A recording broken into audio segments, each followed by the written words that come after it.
ಭಾರತಕ್ಕೆ ಯಾರಿಂದ ಅವಮಾನ ಆಗ್ತಾ ಇದೆ? ಮೋದಿಯಿಂದಲೋ ರಾಹುಲ್ರಿಂದಲೋ? ये कोई देश है, ये कोई सरकार है, ये कोई लोग है, चलो छोड़ो चले जाए कहीं और लोग निकल पड़ते थे। कुछ वर्षों में तो हम ये भी देखते थे, उद्योग जगत के लोग कहते भाई अब तो यहाँ व्यापार नहीं, अब यहाँ नहीं रहना है। ಈ ಅಂಕಿಅಂಶಗಳು ಏನ್ ಹೇಳುತ್ತೆ? ಭಾರತೀಯರು ಭಾರತದಲ್ಲಿ ಯಾಕೆ ಹುಟ್ಟಿದ್ದೇವೆ ಅಂತ ಚಿಂತೆ ಮಾಡಿದ್ರಂತೆ. ಇಂಥ ಅಸಂಬದ್ಧ ಮಾತುಗಳನ್ನ ಎಂದಿಗೂ ಕೇಳಿಲ್ಲ ಅಂತ ಇವ್ರು ಹೇಳ್ತಾರೆ. ನಮಸ್ಕಾರ, ಈ ದಿನಕ್ಕೆ ಸ್ವಾಗತ. ನಾನು GM ಪವಿತ್ರ.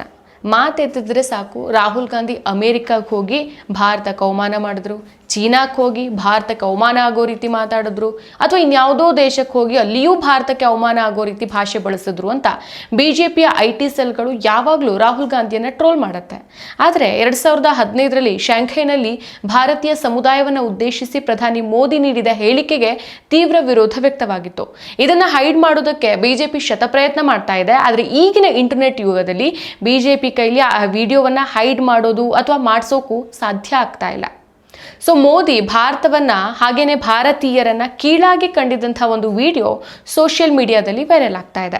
एक समय था जब लोग यार पता नहीं पिछले जन्म में क्या पाप किया था, हिंदुस्तान में पैदा हुए, ये कोई देश है, ये कोई सरकार है, ये कोई लोग है, चलो छोड़ो चले जाए कहीं और लोग निकल पड़ते थे। कुछ वर्षों में तो हम ये भी देखते थे, उद्योग जगत के लोग कहते भाई अब तो यहाँ व्यापार नहीं, अब यहाँ नहीं रहना है। 2015ರ ಮೇ ತಿಂಗಳಲ್ಲಿ ಪ್ರಧಾನಿ ಮೋದಿ ಚೀನಾ ಮತ್ತು ದಕ್ಷಿಣ ಕೊರಿಯಾ ಪ್ರವಾಸದಲ್ಲಿ ಇರ್ತಾರೆ.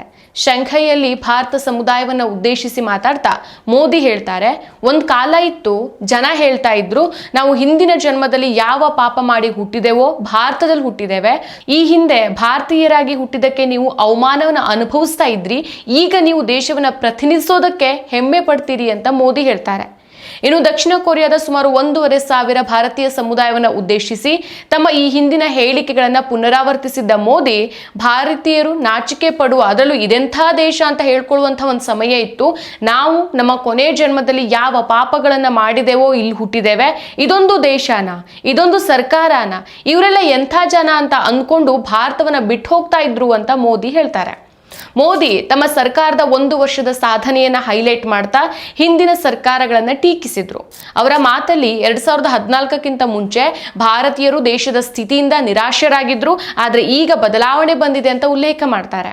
ಆದ್ರೆ ಈ ಮಾತುಗಳು ತೀವ್ರ ವಿರೋಧಕ್ಕೆ ಕಾರಣ ಆಗತ್ತೆ. ವಿದೇಶದಲ್ಲಿ ತಮ್ಮ ಪಕ್ಷದ ಸಾಧನೆಯನ್ನ ಹೊಗಳೋ ಭರದಲ್ಲಿ ಮೋದಿ ಭಾರತೀಯರಿಗೆ ಅವಮಾನ ಮಾಡಿದ್ರು. ಭಾರತೀಯರಾಗಿ ಹುಟ್ಟಿದ್ದಕ್ಕೆ ಅವಮಾನ ಅನ್ನೋ ಪದವನ್ನ ಕೇಳಿದ ದೇಶದ ಜನ ಆಕ್ರೋಶ ಭರಿತರಾಗಿದ್ರು. 2015ರ ಸಿಯೋಲ್ ಭಾಷಣದ ವಿಡಿಯೋ ಸಾಮಾಜಿಕ ಜಾಲತಾಣಗಳಲ್ಲಿ ವೈರಲ್ ಆಗಿದೆ.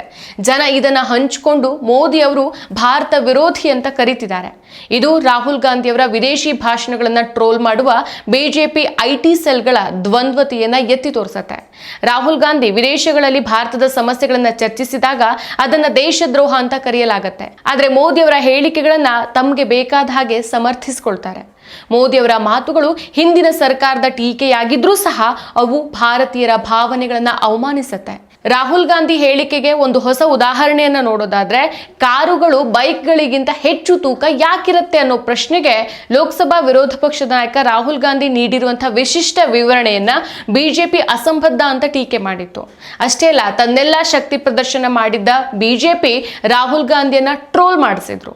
ಕೊಲಂಬಿಯಾ ಪ್ರವಾಸದಲ್ಲಿರುವಂತಹ ರಾಹುಲ್ ಗಾಂಧಿ ಲ್ಯಾಟಿನ್ ಅಮೆರಿಕಾದ ಕೊಲಂಬಿಯಾದಲ್ಲಿರುವಂತಹ EIA ವಿಶ್ವವಿದ್ಯಾಲಯದಲ್ಲಿ ವಿದ್ಯಾರ್ಥಿಗಳ ಜೊತೆಗೆ ಸಂವಾದವನ್ನ ಹಮ್ಮಿಕೊಂಡಿದ್ರು.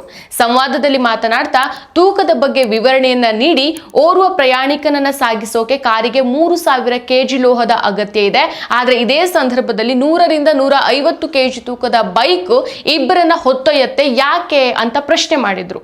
ಈ ಪ್ರಶ್ನೆಗೆ ಅವರೇ ಉತ್ತರವನ್ನ ಕೊಟ್ಟು, ಅಪಘಾತ ಆದಾಗ ಕಾರಿನ ಇಂಜಿನ್ ಚಾಲಕನತ್ತ ನುಗ್ಗಿ ಬರುತ್ತೆ, ಹೀಗಾಗಿ ಇಂಜಿನ್ ನಿಂದ ಕಾರಿನಲ್ಲಿರುವಂತಹ ವ್ಯಕ್ತಿನ ರಕ್ಷಣೆ ಮಾಡೋಕೆ ಕಾರನ್ನ ಈ ರೀತಿಯಲ್ಲಿ ವಿನ್ಯಾಸಗೊಳಿಸಲಾಗಿರುತ್ತೆ.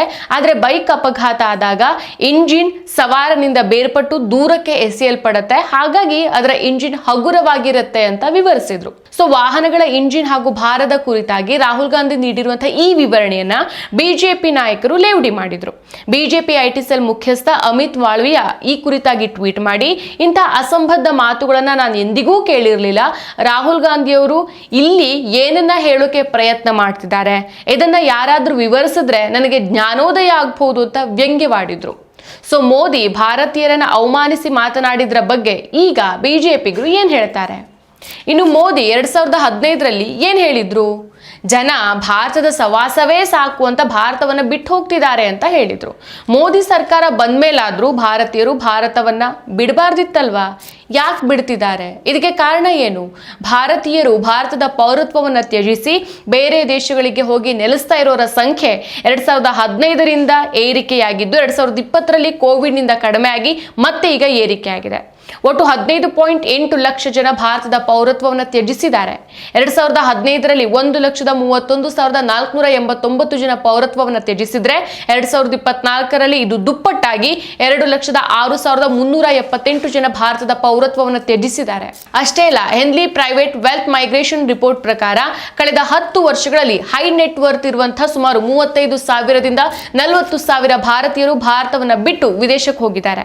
ವಿದೇಶಾಂಗ ಸಚಿವಾಲಯ ಬಿಡುಗಡೆ ಮಾಡಿದ ಮತ್ತು ವಿವಿಧ ಆಂತರಿಕ ಶಿಕ್ಷಣ ಸಂಸ್ಥೆಗಳು ದೃಢಪಡಿಸಿದಂತಹ ಅಂಕಿಅಂಶಗಳ ಪ್ರಕಾರ 2025ರಲ್ಲಿ ವಿದೇಶದಲ್ಲಿ ಅಧ್ಯಯನ ಮಾಡ್ತಾ ಇರುವಂತಹ ಭಾರತೀಯ ವಿದ್ಯಾರ್ಥಿಗಳ ಸಂಖ್ಯೆ 1.8 ಮಿಲಿಯನ್ ಅಂದ್ರೆ 18 ಲಕ್ಷ ತಲುಪಿದೆ. ಇದು 2023ರಲ್ಲಿ 13 ಲಕ್ಷ ಇತ್ತು. 2024ರಲ್ಲಿ ಗಮನಾರ್ಹವಾಗಿ ಹೆಚ್ಚಳಾಗಿದೆ.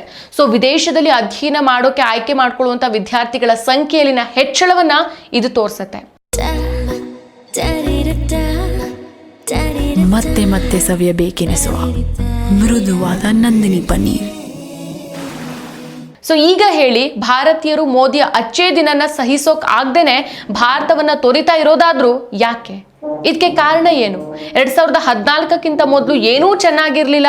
ಭಾರತದಲ್ಲಿ ಹುಟ್ಟಿದ್ದಕ್ಕೆ ಭಾರತೀಯರು ಪಶ್ಚಾತ್ತಾಪ ಪಡುವಂತ ಪರಿಸ್ಥಿತಿ ಇತ್ತು. ಆದ್ರೆ ಬಿಜೆಪಿ ಆಡಳಿತಕ್ಕೆ ಬಂದ್ಮೇಲೆ ಎಲ್ಲಾನು ಬದಲಾಗಿದೆ.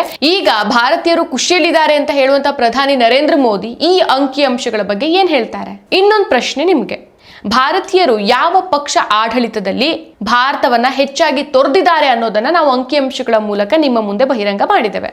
ಸೊ ಮೋದಿ ಭಾರತಕ್ಕೆ ಅವಮಾನ ಮಾಡಿದಾರಾ ಅಥವಾ ರಾಹುಲ್ ಗಾಂಧಿ ಭಾರತಕ್ಕೆ ಅವಮಾನ ಮಾಡಿದ್ದಾರೆ? ನಿಮ್ಮ ಅನಿಸಿಕೆಯನ್ನ ಕಮೆಂಟ್ ಮೂಲಕ ತಿಳಿಸಿ. ಮತ್ತಷ್ಟು ವಿಶೇಷ ವಿಡಿಯೋಗಳನ್ನು ನೋಡಲು ಮತ್ತು ಹೊಸ ವಿಡಿಯೋಗಳ ಬಗ್ಗೆ ತಿಳಿಯಲು ಈ ದಿನ .com ಯೂಟ್ಯೂಬ್ ಚಾನೆಲ್ ಸಬ್ಸ್ಕ್ರೈಬ್ ಮಾಡಿ ಮತ್ತು ಬೆಲ್ ಐಕಾನ್ ಕ್ಲಿಕ್ ಮಾಡಿ.